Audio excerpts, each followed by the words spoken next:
महत्वपूर्ण विषय पे आज हम सब ने आपको बुलाया है।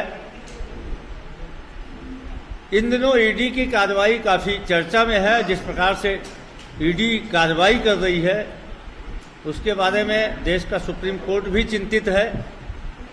कुछ तथ्य हैं जो छत्तीसगढ़ में ईडी की कार्रवाई और ईडी के द्वारा जो तथाकथित रूप से छत्तीसगढ़ में 2000 करोड़ रुपए का शराब घोटाला हुआ है, ऐसा आरोप लगाया जा रहा है। उसके बारे में कुछ तथ्य हम आप सबके सामने प्रस्तुत करेंगे। मित्रों, ईडी की यह जो कार्रवाई है पूरी तरीके से मनगढ़ंत और कांग्रेस सरकार को बदनाम करने की सोची समझी साजिश है।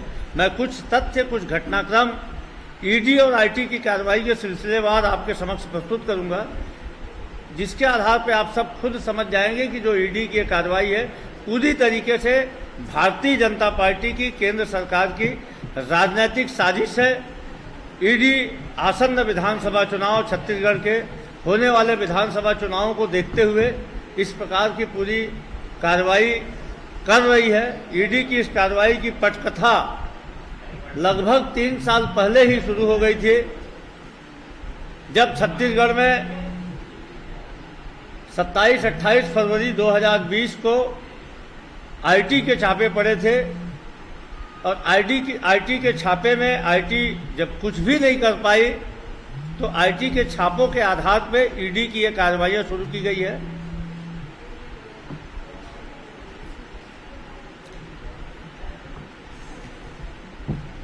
ईडी के द्वारा आईटी के द्वारा कुछ भी हासिल नहीं किया गया। उन्होंने सारे कार्रवाई का कोई भी ब्यौरा आज तक प्रस्तुत नहीं किया गया उनके द्वारा। फिर उसके बाद आईटी के द्वारा कुछ एक जो मोबाइल के चैट जब्त किए गए थे, जो उनके द्वारा मोबाइल के चैट निकाले गए थे, उसके आधार पे वर्तमान में ईडी कार्रवाई कर रही है। मैं कुछ तथ्य सिलसिलेवार आपके सामने रख रहा हूं। 27-28 फरवरी 2020 को दिल्ली की आयकर टीम ने राज्य के शराब कारोबार से संबंधित 28 लोगों के यहाँ छापेमारी की कार्रवाई की थी। इतनी बड़ी कार्रवाई में बरामद चल अचल संपत्ति की आयकर विभाग द्वारा कोई भी जानकारी सार्वजनिक नहीं की गई और उस समय जो छापेमारी की गई थी पूरी तरीके से फेल साबित हो गए थे, जो 27-28 फरवरी 2020 को। उसके पश्चात सभी स्थानों में जो जब्त मोबाइल फोन के रिकॉर्ड्स, व्हाट्सएप चैट के आधार पर सभी संबंधित लोगों को जिनके यहाँ आईटी ने उस समय कार्रवाई किया था उन सब से बयान लिया था। इसमें कुछ लोगों के बयान की कापी भी हमारे पास उपलब्ध है। यह जिन साथी को चाहिए उसको हम दिखा देंगे, आवश्यकता पड़ने पर हम आपको उसको मेल में भी उपलब्ध करा देंगे। और आज बयान लिया गया तो सारे के सारे घपलेबाजी को पूरी तरीके से गलत बताया। किसी भी कारोबारी ने जो उनके द्वारा आईटी के द्वारा जो बयान लिया गया, किसी भी कारोबारी ने छत्तीसगढ़ में किसी भी प्रकार की शराब से संबंधित किसी भी घपलेबाजी को गलत बताया है। सारे के सारे लोगों के चैट उपलब्ध हैं, उनके जो प्रश्नावली थी वो प्रश्नावली उपलब्ध है जो आईटी के द्वारा पूछी गई थी।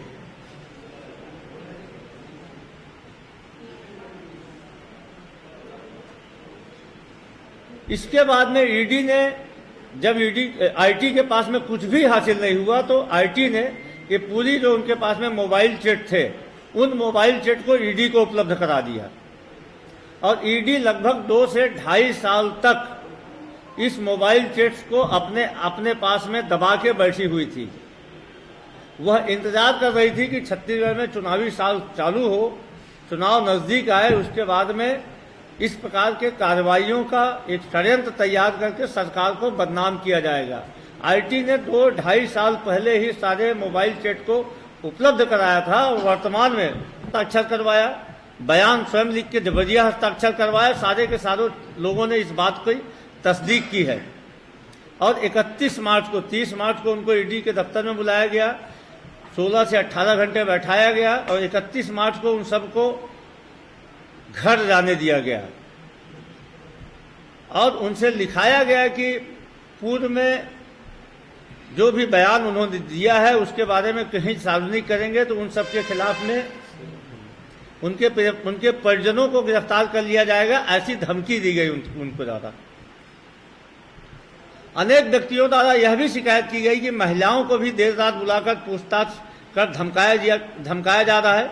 देश के किसी भी भाग में ईडी द्वारा 10 बजे से लेकर 11 बजे तक पूछताछ नहीं की जाती, किंतु रायपुर में ईडी के अधिकारियों द्वारा गवाहों को शारीरिक एवं मानसिक रूप से प्रताड़ित कर मनचाहे बयान पर हस्ताक्षर करवाए गए, देर रात हस्ताक्षर करवाए गए, जबकि कानूनन रूप से मानसिक रूप से थके हुए व्यक्तियों के बयानों की कोई अहमियत नहीं होती है, लेकिन 18 घंटे 20 घंटे तक उनको जबरिया बैठा के बिना उनकी गिरफ्तारी शो किए ईडी ने उन सबको धमका के बयानों में हस्ताक्षर करवाए।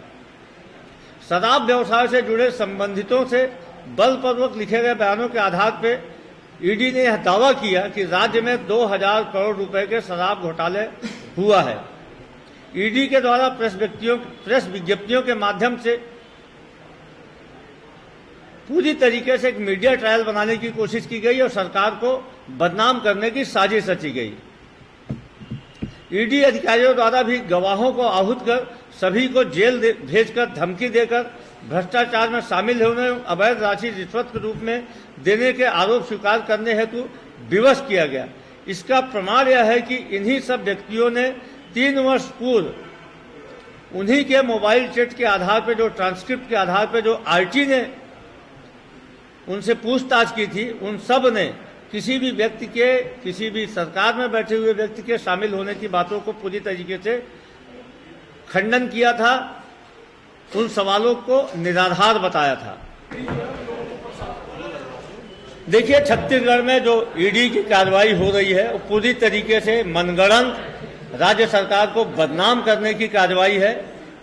ईडी के पास में कोई साक्ष्य नहीं है। 2000 में जो आईटी के द्वारा छापे मारे गए थे, उसके चैट के आधार पे उस समय जिनके यहाँ छापेमारी की गई थी, उन लोगों को ईडी बुला रही है। ईडी के पास में कोई साक्ष्य नहीं है। ईडी उन लोगों को बुला के सरकार के खिलाफ, मुख्यमंत्री के खिलाफ बयान दिलवाना चाहती है। गन पॉइंट में लोगों को टार्चर करके ईडी बयान दिलवा रही है। छत्तीसगढ़ में लगातार इस प्रकार का भय का वातावरण ईडी के द्वारा तैयार किया जा रहा है और इस बात का संतोष है कि इस मामले में सुप्रीम कोर्ट ने भी संज्ञान में लिया है और जब वरिष्ठ अधिवक्ता कपिल सिब्बल ने सारी वस्तुस्थिति को सामने रखा तो सुप्रीम कोर्ट ने भी प्रदेश में भय के वातावरण तैयार करने के खिलाफ में अपना आदेश दिया है, निर्देश दिया है। हम उसका भी स्वागत करते हैं, लेकिन इस बात का खुलासा हो गया कि ईडी लगातार छत्तीसगढ़ में कांग्रेस को बदनाम करने की साजिश रच रही है। चुनाव को नजदीक देखते हुए सारी प्रक्रियाओं को पूरा किया जा रहा है। दरअसल भारतीय जनता पार्टी राजनीति नहीं कर पा रही छत्तीसगढ़ में, मुद्दे नहीं बचे हैं जनता के, इसलिए जनता की पीड़ा को भी नहीं समझ पा रही है। जिस प्रकार से वातावरण ईडी ने तैयार किया हुआ है, कांग्रेस के नेताओं या कांग्रेस से संबंधित लोगों को ही नहीं परेशान कर रही है, वो राज्य के आम व्यवसायियों को परेशान कर रही है। राज्य के उद्योगपतियों को परेशान किया जा रहा है। उद्योगपतियों को ईडी के दफ्तर में हार्ट अटैक आता है। उद्योगपतियों को बुलाया जाता है, उनको खाना नहीं दिया जाता है, कोई भोजन कर लिया उसको पानी नहीं दिया जाता है। आज की छत्तीसगढ़ की जो व्यावसायिक स्थिति है उसके हालात ये है कि ईडी के कारण लोग अपना ईमानदारी का धंधा व्यवसाय करने में डर रहे हैं। इतना ज्यादा भय का वातावरण छत्तीसगढ़ में ईडी ने तैयार कर दिया है। सुप्रीम कोर्ट ने छत्तीसगढ़ के लोगों की भावनाओं की अभिव्यक्ति की है और निश्चित तौर पर यदि इसके बाद भी इस प्रकार के अतिवादी कार्रवाइयों पर अंकुश नहीं लगा तो हम सुप्रीम कोर्ट के अवमानना के लिए सुप्रीम कोर्ट के पास जाएंगे। और जिन जिन लोगों के यहाँ आईटी ने 27 से लेकर 28 फरवरी 2020 को इनकम टैक्स का छापा मारा गया था, उन्हीं के यहाँ और उन्हीं लोगों को के यहाँ फिर से एक बार ईडी ने छापेमारी की और उसी चैट के आधार पर छापेमारी की।